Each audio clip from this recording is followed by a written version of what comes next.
ॐ पूर्णमदः पूर्णमिदं पूर्णात् पूर्णमुदच्यते पूर्णस्य पूर्णमादाय पूर्णमेवावशिष्यते। ॐ शान्ति शान्ति शान्तिः। शङ्करं शङ्कराचार्यं केशवं बादरायणं सूत्रभाष्य कृतौ वन्दे भगवन्तौ पुनः पुनः।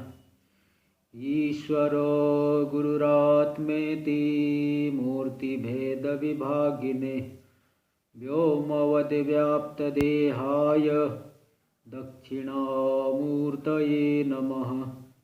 ॐ शान्ति शान्ति शान्तिः। शिष्टौ या सर्गरूपा जगदवनविधौ पालनीया च रौद्री संहारे चापि यस्या जगदिदमखिलं क्रीडनं या पराख्या पश्यन्ति मध्यमाथो तदनु भगवती वैखरी वर्णरूपा अस्मद्वाचं प्रसन्ना विधिहरिगिरीशा राधितालङ्करोतु। नारायणं नमस्कृत्य नरं चैव नरोत्तमं देवीं सरस्वतीं व्यासं ततो जयमुदीरयेत्। ॐ शान्ति शान्ति शान्तिः। बोलिए जगदम्बा भगवती की जय। श्रीमद्देवी भागवत महापुराण की जय। ओम नमः पार्वती पतये हर हर महादेव। श्रीमद्देवी भागवत महापुराण के अंतर्गत हम लोग 2 स्कंद तक विचार कर चुके हैं। पहले ही बताया जा चुका है इसमें 12 स्कंद है। द्वितीय स्कंद तक का हम लोग कथा देख चुके हैं। अब तृतीय स्कंद का आरंभ किया जाता है। श्रीमद्देवी भागवत महापुराण तृतीय स्कंध अथ प्रथमोध्याय। अब प्रथम अध्याय यहाँ जन्मेजय जी वेदव्यास जी महाराज जी से पूछ रहे हैं, प्रश्न कर रहे हैं, क्योंकि पूर्व स्कंध में उन्होंने सब सर्प यज्ञ के विषय में फिर अम्बा यज्ञ के विषय में बताया था आखिरी में। तो यही भी अब पूछ रहे जन्मेजय जी। जन्मेजय उवाच भगवन् भवता प्रोक्तं यज्ञमम्बा विधं महत् सा का कथं समुत्पन्ना कुत्र कस्माच्च किं गुणा कीदृशस्य मखस्तस्य स्वरूपं कीदृशं तथा विधानं विधिवद् ब्रूहि सर्वज्ञोऽसि दयानिधे। ब्रह्माण्डस्य तथोत्पत्तिं वद विस्तरतस्तथा यथोक्तं यादृशं ब्राह्मन् अखिलं वेत्ति भूसुर। तो जन्मेजय जी पूछ रहे कि हे भगवान, हे प्रभो, आपने जो अम्बा यज्ञ के विषय में बताया, देवी यज्ञ के विषय में बताया, तो वे जो अम्बा है कथम समुत्पन्ना, कैसे उत्पन्न हुई, कहाँ पे उत्पन्न हुई, किससे उत्पन्न हुई, किंग गुणा, किंग गुणों वाली थी वो, किंग गुणों वाली है, और वो यज्ञ कैसा था, उसका स्वरूप कैसा है। आप सर्वज्ञ है, कृपा के सागर है, इसलिए आप विधिवत उसको बताइए। हे सर्वज्ञ, हे दयानिधि, आप सर्वज्ञ, हे दयानिधि, आप इसे विधिवत बताइए। इसी प्रकार और भी ब्रह्मांड की उत्पत्ति और ब्रह्मांड की उत्पत्ति जिस प्रकार से हुई विस्तार से उसको बताइए, क्योंकि आप तो सब कुछ जानते हैं। और ब्रह्मा, विष्णु और रुद्र, ये जो 3 देवताओं को मैंने सुना है, तो ब्रह्मा जी सृष्टि करते हैं, विष्णु जी पालन करते हैं, रुद्र संहार करते हैं। ये सभी सगुण है और स्वतंत्र है। अच्छा, हाँ, ये पूछ रहे हैं कि स्वतंत्र है कि परतंत्र है। स्वतंत्रास्ते महात्मान पाराशर्य वदस्व में आहोषित परतंत्रास्ते। वे तीनों देवता स्वतंत्र है कि परतंत्र है।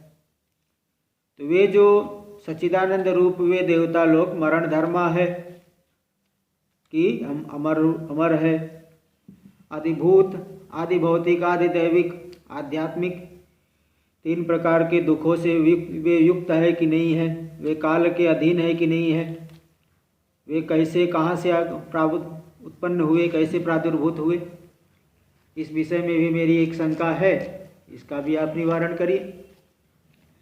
उन्हें हर्ष सुख जैसे जीव भाव में होता है, जीव कभी सुखी हो जाता है, कभी दुखी हो जाता है। सुख का साधन मिल गया, सुखी हो जाएगा, उससे सुख का भोग, विषय भोग आदि से, तो कभी दुखी हो जाता है। तो द्वंद्वों से युक्त रहता है। और सप्त धातु से, सप्त धातुमय है ना। अन्न रस दे दिए, अन्नाद रस, रसाद रुधिरम। अन्न रस, अन्न रस, रुधिर, मांस, मेद, अस्थि, मज्जा, वीर्य, ये 7 धातुओं से युक्त है। तो उनका शरीर भी किस प्रकार का है, 7 धातुओं से युक्त है कि नहीं है। वे देवता लोग किन द्रव्यों से निर्मित है और किन किन गुणों को धारण करते हैं, उन्हें किस प्रकार का भोग मिलता है, उनमें कौन कौन सी इंद्रियां है, उनकी आयु कितनी होती है, उनका निवास स्थान क्या है और विभूतियाँ क्या है, इन सब के विषय में मुझे विस्तार से बताइए। तब इस तरह से राजा जन्मेजय जब पाराशर्य वेदव्यास जी महाराज से प्रश्न पूछते हैं तो उत्तर देना आरंभ करते। व्यास उवाच दुर्गमः प्रश्न भारोऽयं कृतो राजन्स्त्वयाधुना ब्रह्मादीनां समुत्पत्तिः कस्मादिति महामते एतदेव मया पूर्वं पृष्टोऽसौ नारदो मुनिः विस्मितः प्रत्युवाचेदमुत्थितः शृणु भूपते कस्मिंच समये चाहं गंगातीरे स्थितं मुनिम् अपश्यं नारदं शांतं सर्वज्ञं वेदवित्तमम्। देखिए व्यास जी कह रहे हैं कि ये जो प्रश्न आपने पूछा बड़ा दुर्गम है, हे राजन, आपने बड़ा कठिन प्रश्न किया है। क्योंकि ये प्रश्न पूछा है, कोई साधारण प्रश्न तो पूछा नहीं है कि यहाँ जाने का क्या रास्ता है, उस शहर को जो कैसे जाऊँ, अथवा जो है पेट दर्द हो रहा है क्या खा लूँ, ये तो साधारण रूप से कोई बता देगा। लेकिन आपने तो क्या प्रश्न किया है कि ब्रह्मादि की उत्पत्ति कैसे होती है। अरे भाई, किसी से भी पूछा जाए लोक में ही आपके दादा के दादा, उनकी उत्पत्ति किससे हुई थी, वहाँ तक ही व्यक्ति जान ले परदादा के भी दादा कौन थे, ये नहीं बता पाएगा। प्राय करके बहुत से लोग नहीं बता पाएंगे, कम से कम 75% लोग नहीं बता पाएंगे। अब बताओ ब्रह्मा जी जो है, जो सबसे पहले जो हुए हैं ब्रह्मा जी, विष्णु, महेश, इनकी उत्पत्ति कहाँ से हुई है। तो ये प्रश्न बड़ा दुर्गम है और इसी प्रश्न को मैंने देवर्षि नारद जी से पूर्व काल में पूछा था। तब वो बड़े आश्चर्यचकित हुए थे, है ना, विस्मित हो गए थे, आश्चर्यचकित हुए थे। तो कब प्रश्न किया था कि बात ऐसे, एक बार गंगा के तीरे नारद मुनि जी मुझे दिखाई पड़े, जो कि सर्व शांत है, सर्वज्ञ है, वेद वित्तमम, वेद वेत्ताओं में श्रेष्ठ है। उनको देख करके मैं बड़ा मुदित हो गया, उनके चरणों में गिर पड़ा और उनकी आज्ञा पा करके उनके समीप में एक अच्छे उत्तम आसन पे बैठ गया। तो उनकी कुशल वार्ता को सुन करके मैंने उस विधि के पुत्र को, ब्रह्मा जी के पुत्र नारद जी से मैंने पूछा कि ये जो इतना विस्तृत ब्रह्मांड है, इसका कर्ता कौन है। हाँ, इसको मुझे आप ठीक ढंग से जरा बताइए। और इस ब्रह्मांड की उत्पत्ति किससे हुई है, या नित्य है क्या अनित्य है।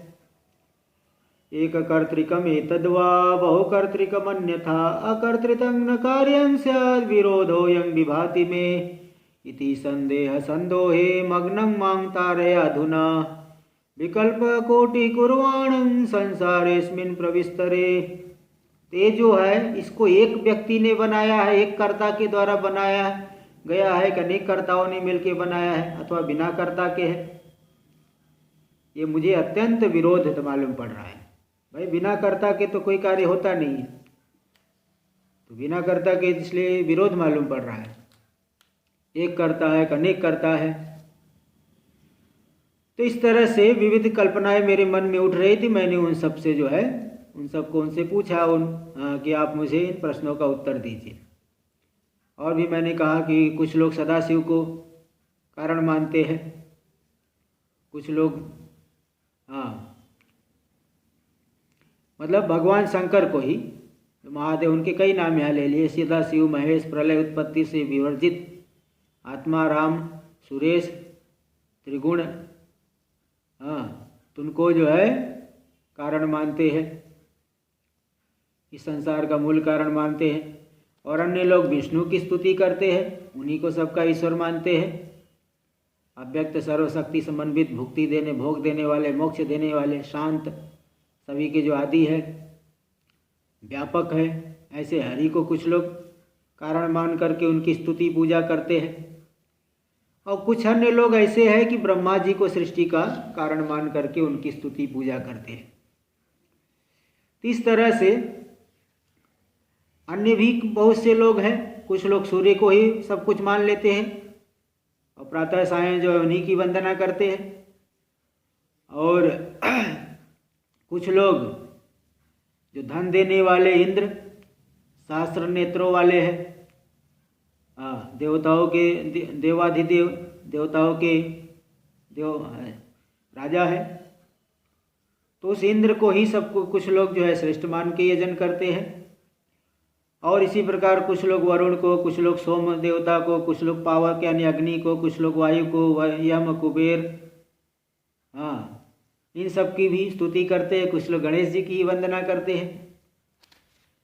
हेरंबं हेरंगम गजवक्त्रं च सर्वकार्य प्रसादकं स्मरणात् सिद्धिदं कामं कामदं कामगं परम। जो हेरंब है गणेश जी, गजवक्त्र जिनका जो है हस्ती का मुख है, उन्हीं की वंदना करते हैं। और कुछ लोग भवानी की पूजा करते हैं, उन्हीं को सृष्टि स्थिति संहार करने वाला मानते हैं। तो उस जो फल की आकांक्षा जो रखने वाले लोग हैं, यहाँ देखिए दे दिए, अनादि निधनाम पूर्णाम व्यापिकाम सर्वजंतुषु ईश्वरीम सर्वलोकानाम निर्गुणाम सगुणाम शिवा। जो सभी लोगों की ईश्वरी है, निर्गुण है, सगुण है, नाना रूप वाली है, नाना नामों वाली है, वैष्णवी, शांकरी, ब्राह्मी, वासवी, वारुणी, वेद माता, तो नाना प्रकार के जो है रूप वाली है, नाना प्रकार के नामों वाली है, उन्हीं के जो है सगुण और निर्गुण रूप में लोग ध्यान करते हैं। और कुछ लोग तो वेदांती लोग जो निर्गुण, निराकार, निर्विशेष, रूप रहित, सभी गुणों से रहित उस वेद्य ब्रह्म को ही इस संपूर्ण जगत का कर्ता, उपादान और अभिन्न निमित्तोपादान कारण कहते हैं। और कहीं कहीं उन्हीं परमात्मा को हजारों नेत्र वाला, हजारों मुख वाला, सहस्र शीरेखा पुरुष जो आया है, यहाँ भी दे दिए, सहस्र शीर्षा पुरुष सहस्र नयनस्तथा सहस्र सहस्र कर कर्णश्च सहस्रास्य सहस्रपात् विष्णुपादमथाकाशं परमं समुदाहृतं विराजं विरजं शांतं प्रवदन्ति मनीषिणः। तो कुछ लोग जो है उनको ही मान लेते हैं, कुछ लोग ईश्वर को ही मान लेते हैं। इस तरह से अनेक जो है विकल्प है। सांख्य वाले जो है प्रकृति को ही सब जगत का कर्ता मानते हैं। इसी प्रकार ये जो है नाना प्रकार के मतों को देख करके तो मेरे मन में नाना प्रकार के संशय हो रहे हैं। अब मैं क्या करूं, बताइए, किसकी शरण में जाऊं?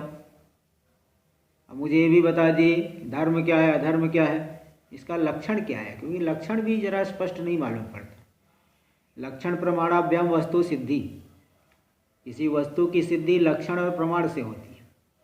धर्म और अधर्म का क्या लक्षण है? तो अब ये देखिए, कारण ये है कि धर्म का जो लक्षण क्यों नहीं, अधर्म का लक्षण क्यों नहीं है? भाई जो सुख प्रदान करे वही धर्म है, दुख प्रदान करे वो अधर्म है।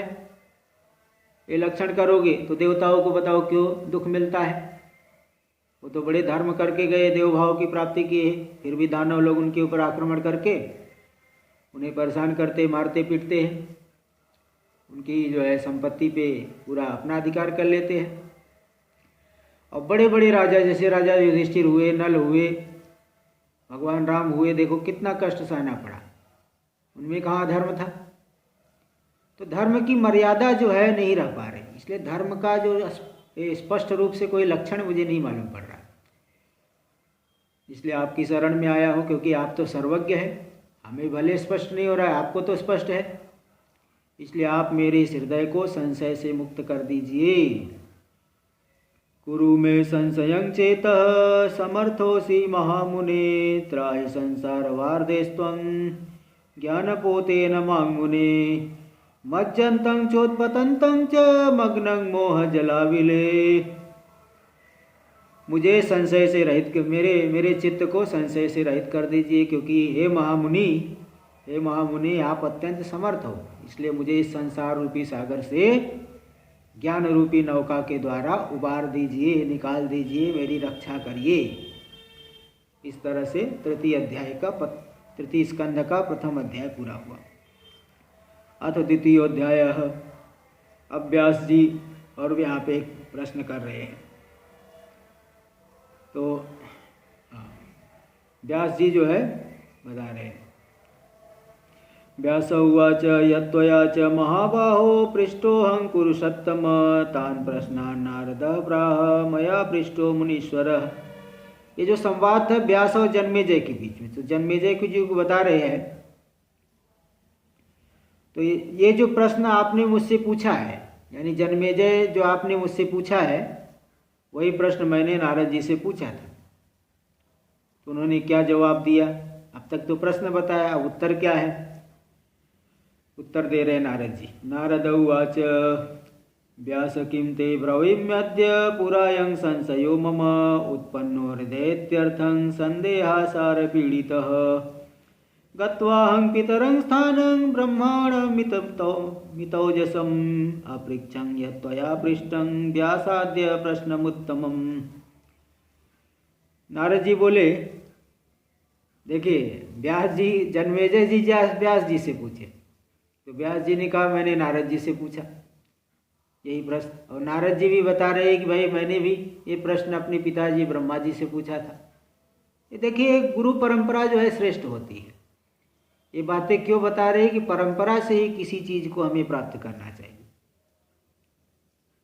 स्वयं अनुभव कर सकते, स्वयं पुस्तक उठा के आप पढ़ लो, वेदांत की पुस्तक पढ़ो बिना गुरु के, तो रहस्य नहीं मालूम पड़ता, शब्दावली मालूम पड़ेगी, ऊपर ऊपर का अर्थ भी मालूम पड़ेगा, इसलिए कई जगह विरोध भी मालूम पड़ता है, कई लोग तात्पर्य नहीं समझ पाते।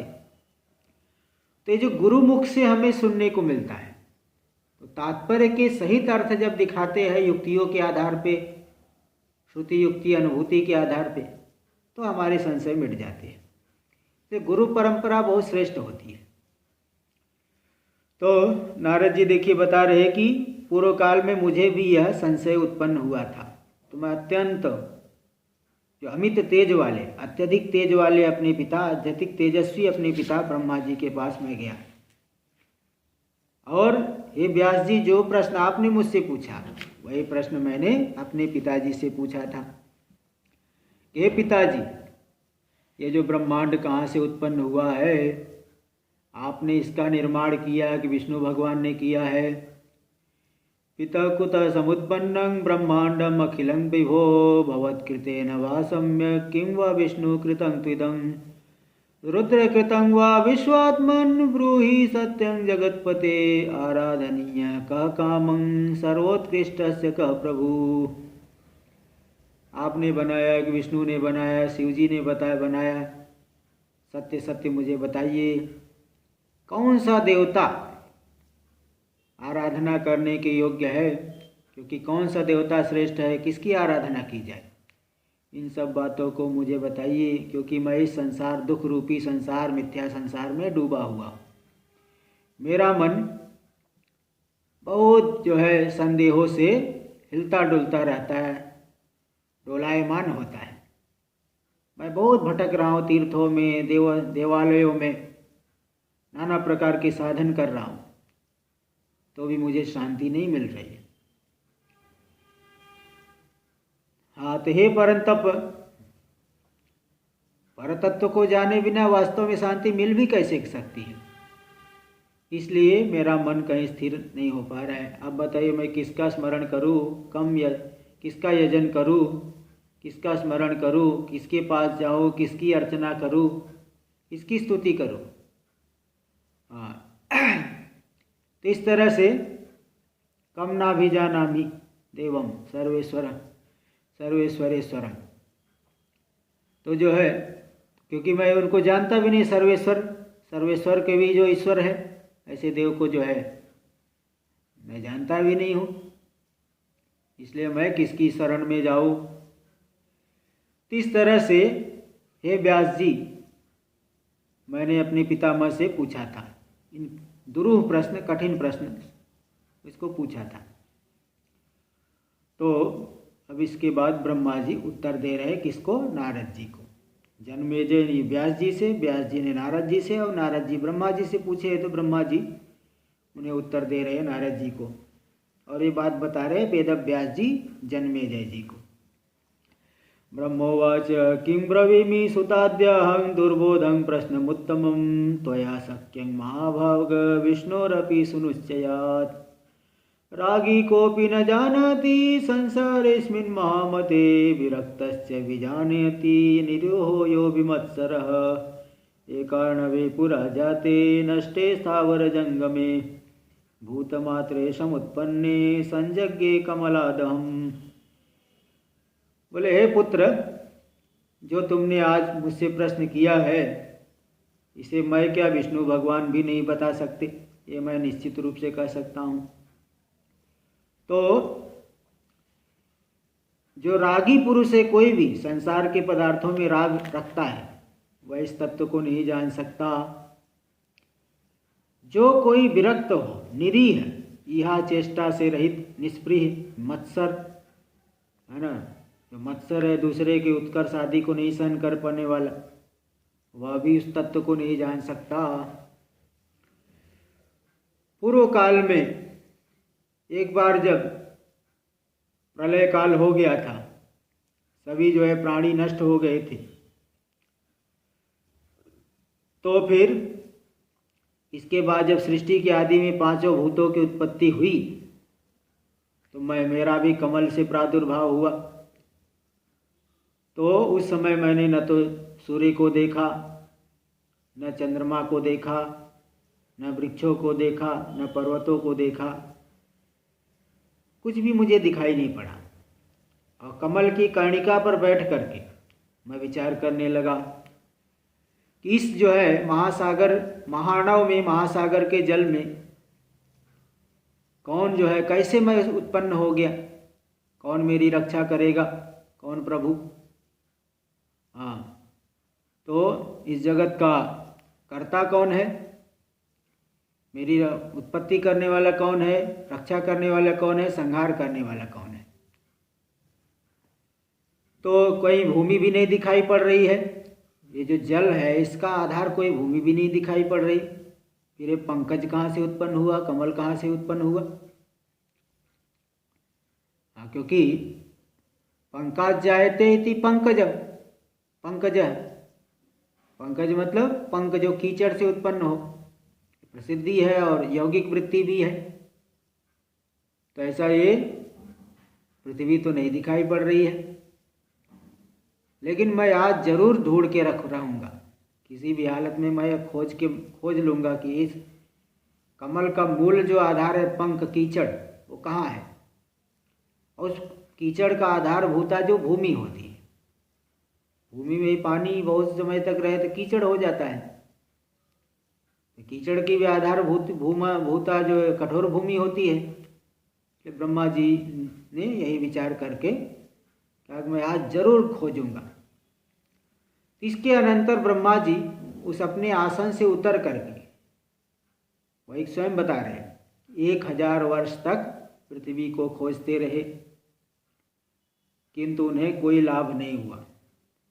उनकी जो गवेषणा है वो सफल नहीं हो पाई। लेकिन देखिए, आदमी अगर शुद्ध भाव से किसी भी चीज को के लिए प्रयत्न करता है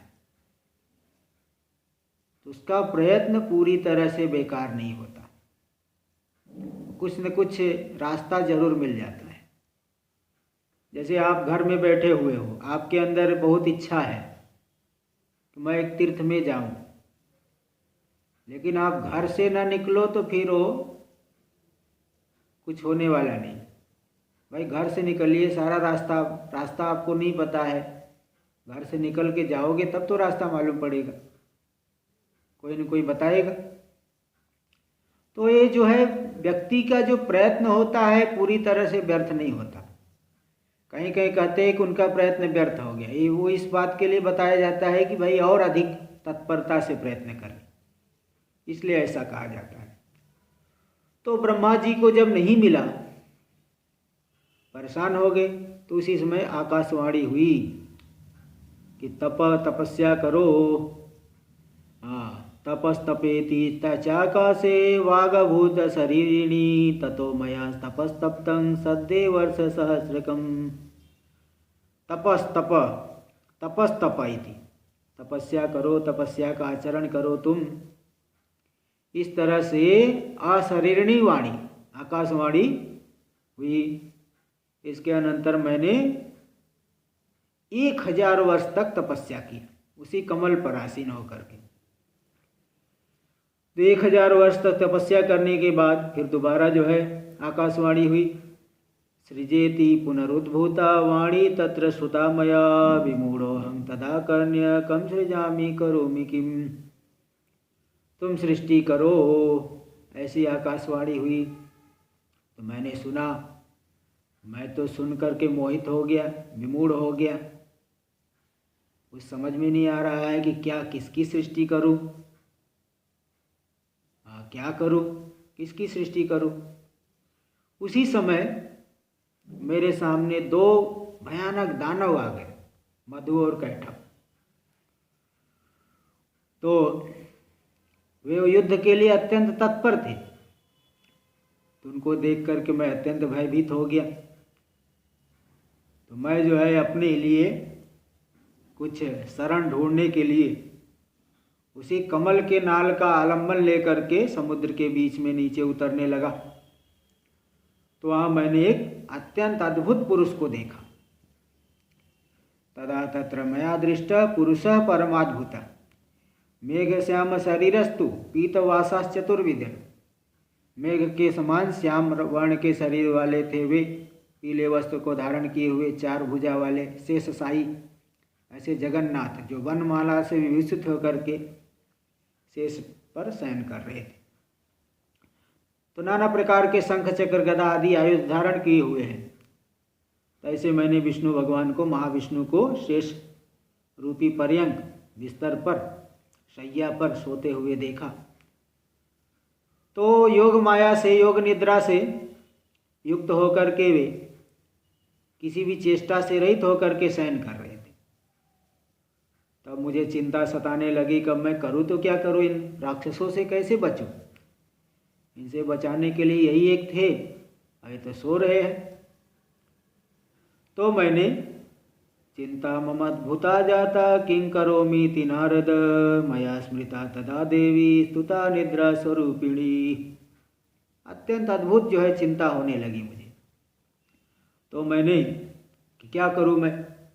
तो उसी समय मैंने निद्रा स्वरूपिणी भगवती देवी का स्मरण किया और उनकी स्तुति करने लगा।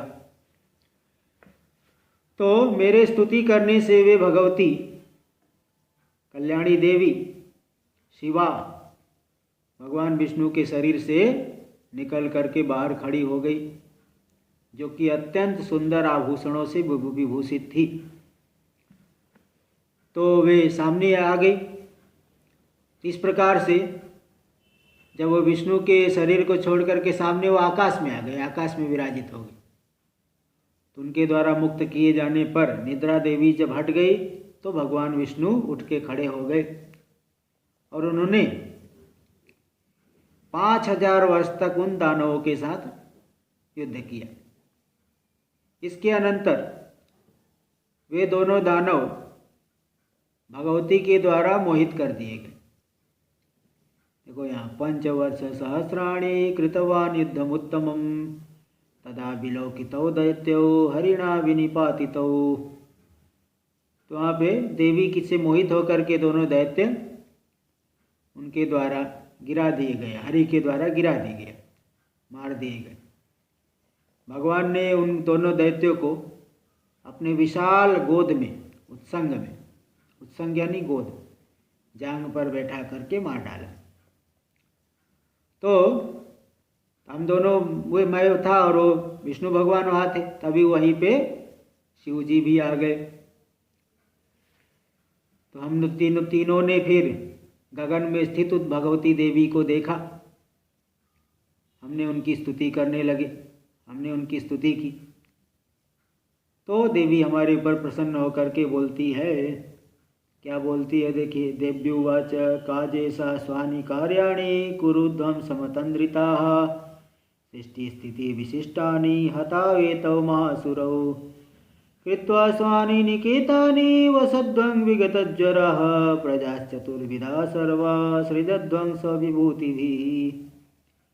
हे ब्रह्मा, हे विष्णु, हे महेश, अब आप लोग अपने अपने कार्यों को अतंद्रित, समतंद्रित, तंद्रा को छोड़ करके, सभी जो आलस्य प्रमाद आदि को छोड़ करके आप लोग अपने सृष्टि स्थिति और संहार रूपी कार्य को करिए और अपने लिए निकेत यानी निवास स्थान बना करके किसी भी प्रकार के संताप से रहित होकर के निवास करिए और चारों प्रकार की प्रजाओं को अपनी विभूतियों से, अंडज, स्वेदज, उद्भिज और जरायुज, ये जो 4 प्रकार की प्रजा है, इनको अपनी विभूतियों से आप बनाइए, इनका निर्माण प्रजा का जो है बनाइए।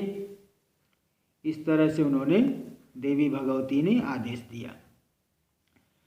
तो ब्रह्मा जी बोले, तो भगवती की उस मनोहर वाणी को सुन करके हम लोगों ने उनसे प्रार्थना की, हे माता, हम लोगों के पास तो कोई शक्ति ही नहीं। जैसे कोई माता हो, एकदम छोटे बच्चे से कह दे कि तुम इस महल को बनाओ। अब छोटा बच्चा तो समर्थ नहीं है, हम लोग भी उसमें शक्ति से हीन थे। इसलिए हमने कहा कि हम कैसे प्रजाओं की सृष्टि करेंगे, चारों तरफ तो पृथ्वी है ही नहीं, चारों तरफ जल ही जल फैला हुआ है। और सृष्टि के लिए जो पंच तत्व चाहिए, गुण चाहिए, तन्मात्राएं चाहिए, इंद्रियां होनी चाहिए, ये सब तो हमारे पास है नहीं। तो ऐसा सुन करके, हमारी बातों को सुन करके भगवती जो है मंद मंद मुस्कुराने लगी। तो उसी समय उनके इशारे से वहाँ एक विमान आ गया। वहाँ उसी समय एक वहाँ विमान आ गया। तो भगवती ने कहा, देवताओं, आप लोग भय से रहित होकर के इस विमान में बैठ जाइए। विमान में बैठी, मैं आप लोगों को एक बहुत अद्भुत दृश्य दिखाऊंगी। हम लोगों ने उनकी बात को स्वीकार करके उस रत्नों से बने हुए रत्नमंडिते विमाने, रत्नमंडित जो विमान है उस पर आरूढ़ हो गए हम लोग, आरूढ़ होकर के बैठ गए। तो ये जो है वहाँ पे उस विमान में जो बड़ा, देखिए यहाँ पे दिया, घंटियों के स्वर से किंकिणी जाल शब्दिते, किंकिणी जो कर घंटी, उसके जाल से, किंकिणी समुदाय के शब्द से युक्त था। और सुर सद्म निभे, देवताओं के निवास के समान, सुर सद्म देवताओं का जो निवास के समान था, वो रम्य, अत्यंत रमणीय था। हम लोग बिना किसी शंका से वहाँ पे बैठ गए। तो इसके अनंतर देवी ने अपनी शक्ति, स्वशक्त्या तद विमानं वै नोदयामास चांबरे, अपनी शक्ति से उसको जो है प्रेरित करके विमान को आसमान में, आकाश में उड़ाया। ये द्वितीय अध्याय की कथा पूरी हुई। अथ तृतीयोऽध्यायः। ब्रह्मोवाच विमानं तन्मनोवेगं यत्र स्थानान्तरे गतं न जलं तत्र पश्यामो विस्मितास्मो वयं तदा। वह मन के समान वेग से चलने वाला विमान जिस अन्य स्थान पे गया वहाँ पे भी हमें जल नहीं दिखाई पड़ा। वहाँ चारों तरफ नाना प्रकार के वृक्ष फलों से लदे हुए थे। कोकिल आदि की जो है मधुर स्वर ध्वनि हो रही थी। तो जो है अच्छा नहीं यहाँ वहाँ जल नहीं था, मतलब वहाँ जल था ऐसे दीदी। विमानम तन्मनोवेगम यत्र स्थानांतरे गतम न जलम तत्र पश्यामो विस्मितास्मो वयम तदा। तो जो मन के समान वेग वाला विमान था वह जिस दूसरे स्थान पे गया वहाँ पे हमें जल नहीं दिखाई पड़ा। पहले तो क्या था, कोई जल ही जल था, अब वहाँ जल नहीं दिखाई पड़ा। पूरी पृथ्वी है तो वहाँ पे नाना प्रकार के वृक्ष है जो फलों से लदे हुए हैं। कोकिल की मधुर ध्वनि से गूंजित वो भूमि प्रदेश है। पर्वत है, पृथ्वी है, वन उपवन, नाना प्रकार के स्त्री पुरुष और नदियाँ, वापी कूप तड़ाग आदि, पलवल, छोटे तालाब, निर्झर। और एक वहाँ पे दिव्य प्राकार मंडितम, बहुत एक उत्तम चार दीवारी से युक्त एक बहुत सुंदर नगर, रमणीय नगर दिखाई पड़ा जो यज्ञशालाओं से और नाना प्रकार के महलों से सुशोभित था। तो हमको ऐसा लगा कि यही स्वर्ग है। तो यह स्वर्ग किसने बनाया, ये हमें बड़ा आश्चर्य हुआ। तो इसी समय हम लोगों ने एक देवतुल्य राजा को आखेट के लिए वन की तरफ जाते हुए देखा। और उसी समय हमें विमान पर भगवती भी दिखाई पड़ी। थोड़े समय बाद फिर हमारा वो विमान आकाश में उड़ने लगा और फिर दूसरे एक सुरम्य देश में पहुंच गया। वहाँ पे हम लोगों को नंदन वन और पारिजात वृक्ष आदि, और उस पारिजात वृक्ष की छाया में एक सुरभि गौ भी स्थित थी, कामधेनु। और उसके पास में ही 4 दांतों वाला ऐरावत हाथी विद्यमान था। मेनका आदि अप्सराएं जो है वहाँ पे नाना प्रकार से नृत्य गान आदि कर रही थी। सैकड़ों गंधर्व यक्ष विद्याधर वहाँ रमण कर रहे थे। इंद्र और इंद्राणी भी वहाँ रमण कर रहे थे। तो सभी देवताओं को, स्वर्ग के देवताओं को देख करके हमें बड़ा आश्चर्य हुआ। वरुण, कुबेर, यम आदि सब दिखाई पड़ रहे थे। तो राजा वो उसी समय जो राजा को हम बता रहे थे उस सुसज्जित नगर से वहाँ से निकला। तो वह देवराज इंद्र के समान ही अत्यंत पराक्रमी थे। वह अपनी पालकी में बैठे थे। तो पालकी में बैठे थे। फिर इसके बाद वो विमान हम लोगों को लेकर के बड़ी तीव्र गति से उड़ा। तब हम लोग ब्रह्मलोक में पहुंच गए।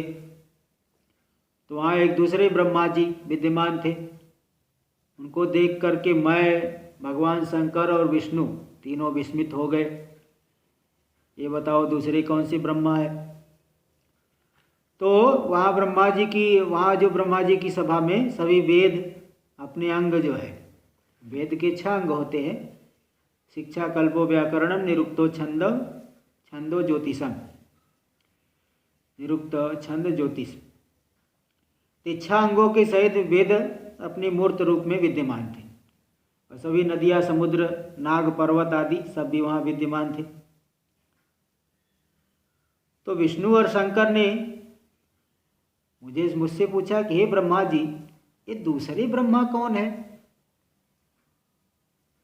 ये जो सभी के स्वामी और सृष्टिकर्ता ब्रह्मा है, ये दूसरे दिखाई पड़ रहे, मैं तो इनको नहीं जानता। मैं कौन हूँ और ये कौन है? मैं थोड़ा भ्रमित हो रहा हूँ।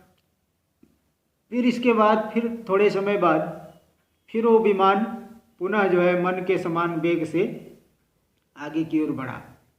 तदनंतर और भी बड़ी बड़ी जो है विषय आश्चर्यजनक सृष्टि देख करके, है ना, बहुत ऐसी जगह कैलाश शिखर पे पहुंच गया जहाँ भी जो है यक्षगण आदि नाना प्रकार के वृक्ष थे, यक्षगण थे। बहुत ही सुंदर उस कैलाश शिखर पर जा पहुंचा। तो जब उस शिखर पर पहुंचा तो वहाँ पे हम लोगों ने देखा कि वृक्ष पर आरूढ़ होकर के 5 मुख वाले 10 भुजाओं वाले अर्धचंद्र को धारण किए हुए भगवान शिव अपने दिव्य भवन से बाहर निकले। वे व्याघ्र चर्म पहने हैं, गज चर्म आदि ओढ़े हुए हैं। भगवान गणेश और कार्तिकेय भी उनके पास में ही थे, साथ में अंगरक्षक के रूप में वो विद्यमान है। तो भगवान शंकर के साथ में वो दोनों पुत्र चल रहे और नंदी आदि भी शिव जी की जो है जय घोष करते हुए आगे बढ़ रहे हैं पीछे पीछे उनके। इन सभी को देख करके मातृकाएं भी वहाँ उपस्थित थी, उनको देख करके हमें बड़ा विस्मय हो गया। थोड़ी समय बाद वह विमान वहाँ से उड़ करके भी वैकुंठ लोक में पहुँचा। वहाँ भी मुझे अद्भुत विभूतियाँ दिखाई पड़ी। उस रमणीय नगर में एक दूसरे विष्णु मुझे दिख गए। वो भी अपने अपने भवन से बाहर निकले, पीताम्बर धारण किए हुए 4 भुजा वाले हैं, गरुड़ पर सवार है। तो भगवती लक्ष्मी उनकी सेवा कर रही है, चंवर डुला रही है। तो सनातन भगवान विष्णु को देख करके देखिए, पहले जो दिखाई पड़े सनातन ब्रह्मा, सनातन शिव जी और सनातन विष्णु, इनको हम तीनों लोग देखे तो बड़ा आश्चर्य हुआ। फिर हम लोग जो है उनको देखते हुए वहाँ बैठे रहे। इसके बाद पुनः वह विमान वायु के समान वेग से आगे बढ़ा और अमृत सागर के तट पर, जिसकी जो है लहरें, बड़ी ऊंची ऊंची लहरें उठ रही है, नाना प्रकार के जंतु है उस समुद्र में, ऐसे अमृत सागर के तट पर वह विमान पहुंच गया।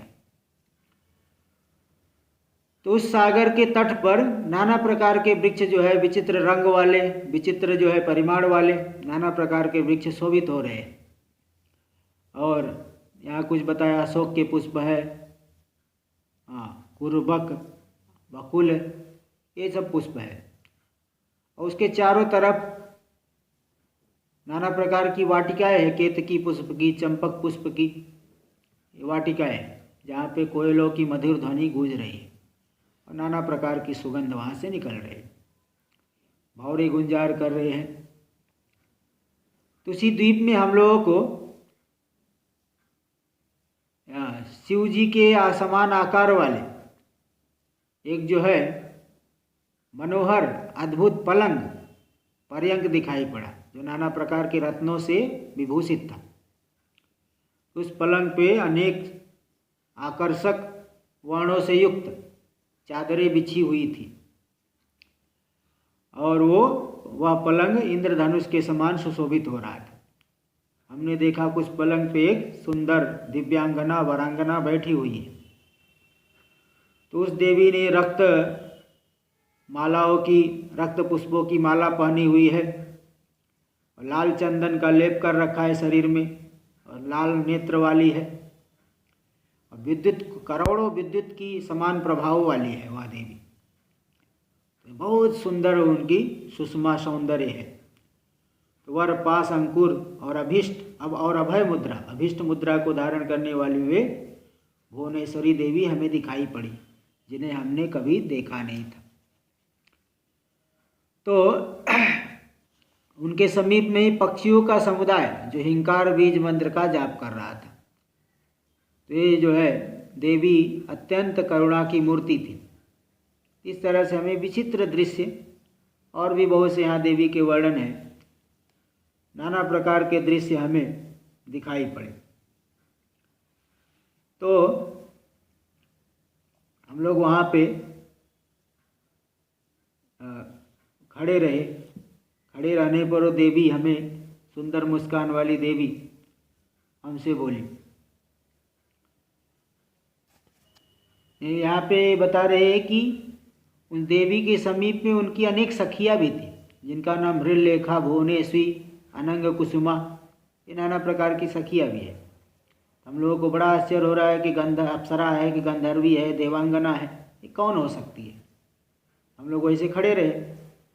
तो विष्णु भगवान ने वो थोड़ा ध्यान करके अपने मन में निश्चित करके हमसे ये कहा कि तो साक्षात जगदम्बिका ही है, महाविद्या महामाया, ये शाश्वत प्रकृति स्वरूपा भगवती है। इनको हर कोई व्यक्ति नहीं जान सकता, केवल योग मार्ग का सेवन करने वाले लोग ही जान सकते हैं। ये परमात्मा की इच्छा रूप है और नित्यानित्य स्वरूप है। ये जो भगवती है ये संपूर्ण जगत की ईश्वरी है। इस तरह से नाना प्रकार से भगवान विष्णु ने उनका वर्णन किया। तो ये भगवती हम लोगों की जननी है। अब मुझे उन पूर्व अनुभव जो पूर्व में अनुभव किया तो उसका स्मरण हो गया है। अब मैं आपसे उनके विषय में बताता हूँ। तो इस तरह से ये तृतीय अध्याय पूरा हुआ। अब यह चतुर्थ अध्याय, तृतीय स्कंध का एक चतुर्थ अध्याय। ब्रह्मोवाच इत्युक्तः भगवान् विष्णु पुनराह जनार्दन वयं गच्छेम पार्श्वेस्य प्रणमन्तः पुनः पुनः सेयं वरा महामाया दास्यत्ते सा वरानीनः तुवाम सन्निधिं प्राप्य निर्भयाश्चरणान्तिके यदि नो वारयिष्यन्ति द्वारस्था परिचारिकाः पठिष्यामश्च तत्रस्था स्तुतिं देव्या समाहिताः। ब्रह्मा जी बोले तो भगवान विष्णु ऐसा कह के हमसे और कहने लगे कि हम लोग अब बारंबार प्रणाम करते हुए उस देवी के पास चलेंगे जो दिखाई पड़ रही है, पलंग पे बैठी हुई है। हम उनके चरणों के निकट चलकर उनकी स्तुति करेंगे। यदि जाने से हमें द्वारपाल रोकेंगे तो हम वही बैठ करके देवी की स्तुति करेंगे, वही ध्यान करते हुए स्तुति करेंगे। तो विष्णु के ऐसा कहने पर हम लोग प्रसन्न हो गए। हम लोग अत्यंत उत्सुक होकर के विमान से उतर करके हम लोग भगवती के वहाँ पे द्वार पे पहुँचे। जैसे हम लोग वहाँ द्वार पे पहुँचे, भगवती मंद मंद मुस्काने लगी और हम लोग तीनों को स्त्री रूप में परिणत कर दिया। हमारा शरीर स्त्री का हो गया। हम लोग भी नाना प्रकार के आभूषणों से अलंकृत अत्यंत सुंदर रूप वाली युवतियाँ हो गई। देखिए, भगवती के दृष्टि मात्र से युवती का रूप हो गया। फिर हम उनके चरणों के निकट जाके वहाँ पहुँचे तो भगवती ने हमारे ऊपर बहुत कृपा दृष्टि डाली। हम तीनों एक दूसरे को देखते हुए उनके सामने खड़े थे। तो देवी का शरीर जो है बड़ा देदीप्यमान हो रहा है और नाना प्रकार की सेविकाएं हैं। कुछ लोग गा रही है, कुछ लोग नाच रही है, कोई बीड़ा बजा रही है, कोई जो है अन्य मुख से वाद्य बजा रही है। नाना प्रकार के पूरा ब्रह्मांड ही, मतलब नाना प्रकार के देवी देवता अप्सराएं सब वहाँ दिखाई दे रहे। वैकुंठ, ब्रह्मलोक, कैलाश सब दिखाई पड़ रहा है। मधुकैटभ नाम के दोनों दानव भी वहाँ दिख रहे हैं, सब दिख रहे हैं। तो ब्रह्मा जी बोले तो वहाँ पे देखिए, मतलब उनके यहाँ ये दिखा रहे कि उनके पाद पीठ को ही देखा हमने, तो वही मतलब नख में ही, चरण कमल के नख में ये सारा दृश्य दिखाई पड़ रहा है। इसलिए ब्रह्मा जी यहाँ कह रहे, ब्रह्मोवाच एवं दृष्टं मया तत्र पाद पद्म नखे स्थितं विस्मितोऽहं ततो वीक्ष्य किमेतदिति शंकितः। भगवती के चरण कमल के नख में ये सारा दृश्य दिखाई पड़ रहा है। मुझे बड़ा आश्चर्य हो रहा है, क्या है। शिव जी भी वहाँ आश्चर्यचकित होकर के खड़े थे, विष्णु भी। हम सभी बड़े आश्चर्यचकित हुए। तभी हम लोगों ने समझ लिया कि पूरे जगत की जननी ये देवी है। हम लोगों की उनके सामने कोई गणना नहीं है। तो इस अद्भुत द्वीप को देखते हुए हमारे 100 वर्ष व्यतीत हो गए। हम लोग तो स्त्री का ही रूप धारण किए हुए थे, स्त्री का रूप हो गया था। तो वहाँ की जो अन्य देवियाँ थी हम लोग अपनी सखियाँ समझती थी। हाँ, हम लोग भी उनके स्नेहपूर्ण उत्तम व्यवहार से मुग्ध थे और बड़े प्रसन्न होकर के वहाँ रह रहे थे। तो एक बार उस स्त्री रूप में स्थित भगवान विष्णु भगवती श्री भुवनेश्वरी की स्तुति करने लगे। तो भगवान विष्णु देखिए, यहाँ से लेकर के कुल मिला के 23 श्लोकों में बड़ी सुंदर स्तुति की है। लंबी स्तुति है, देखिए बता रहे हैं। श्रीभगवानुवाच नमो देव्यै प्रकृत्यै च विधात्रे सततं नमः कल्याणे कामदायै च वृद्ध्यै सिद्ध्यै नमो नमः सच्चिदानन्दरूपिण्यै संसारारणये नमः पंचकृत्य विधात्रे ते भुवनेश्यै नमो नमः। हे देवी, हे प्रकृति, हे विधात्री, कल्याणी कामदा, वृद्धि सिद्धि, वृद्धि रूपा सिद्धि रूपा, आप सभी को आपको मेरा नमस्कार है। आप सच्चिदानंद रूपिणी हो और संसार की अरणी उत्पत्ति कारण हो, पंचकृत्य का विधान करने वाले, सृष्टि स्थिति संहार निग्रह अनुग्रह, ये 5 कृत्य, तो 5 कृत्य वाली हो, सबका अधिष्ठान हो। ज्ञातं मया अखिलमिदं त्वयि सन्निविष्टं तत्त्वस्य संभवलयावपि मातरद्य शक्तिश्च तेस्य करणे विततः प्रभावा ज्ञाताधुना सकललोकमयीति नूनम्। आज मुझे मालूम पड़ गया है कि पूरा का पूरा विश्व आप ही में समाहित है। आप ही संपूर्ण ब्रह्मांड की उत्पत्ति संहार लय और स्थिति करने वाली है। आपका प्रभाव बहुत विस्तृत है। आप ही जो है, आपसे बढ़ कर के कोई नहीं है, आपको छोड़ के कोई वस्तु नहीं है। आप ही अपनी उत्पत्ति काल में सृष्टि करती, प्रलय काल में नाश कर देती है, नाना प्रकार के लीला चरित्र को दिखाती है। आपने ही हम मधुकैटभ नाम के दानव से हमारी रक्षा की थी। इस तरह से बहुत लंबी ये जो स्तुति की है 23 श्लोकों में, आखिरी में बता रहे थे विष्णु भगवान बोले आखिरी के 2-3 श्लोक बता देता हूँ। जीयो यदा तु पर्वेत्ति तवैव कृत्यं त्वं संहरस्यखिलमेतदिति प्रसिद्धं नाट्यं नटेन रचितं विततेऽन्तरङ्गे कार्ये कृते विरमसे प्रथित प्रभावा। तो जीव को जब ये मालूम पड़ता है कि पूरा प्रपंच आपका ही कार्य है, तब आप उसका उपसंहार, पूरे प्रपंच का उपसंहार कर देती है। यानी जीव को जब ज्ञान हुआ तो उसका उपसंहार कर देती है, और जब तक अज्ञान दशा है पूरा प्रपंच में ही घूमते रहता है। तो इस तरह से आप अत्यंत मनोहारी विकट जो है विस्मयपूर्ण नाटक रचना कर रही है, और अपने कार्य करके उसी तरह से प्रमुदित होती है जैसे कोई नट उत्तम नाटक को प्रस्तुत करके संतुष्ट होता है। त्राता त्वमेव महमो भयात् भवाब्धेस्त्वामम्बिके सततमेति महार्तिदे च रागादिभिर्विरचिते वितथे किलान्ते मामेव पाहि बहुदुःखकरे च काले। नमो देवी महाविद्ये नमामि चरणौ तव सदा ज्ञानप्रकाशं मेहि देहि सर्वार्थदे शिवे। आप ही संसार सागर से मेरी रक्षा कर सकती है। मैं आपके शरणागत हूँ। हे देवी, आपको नमस्कार है। आप महाविद्या है, आप सर्वार्थ को देने वाली है, ज्ञान प्रकाश रूपी है, इसलिए आपको मेरा बारंबार नमस्कार है। ऐसा इस प्रकार से विष्णु भगवान उनकी स्तुति किए। आगे का प्रसंग हम लोग अगले भाग में देखेंगे। ओम पूर्णमदः पूर्णमिदं पूर्णात् पूर्णमुदच्यते पूर्णस्य पूर्णमादाय पूर्णमेवावशिष्यते। ओम शांति शांति शांति।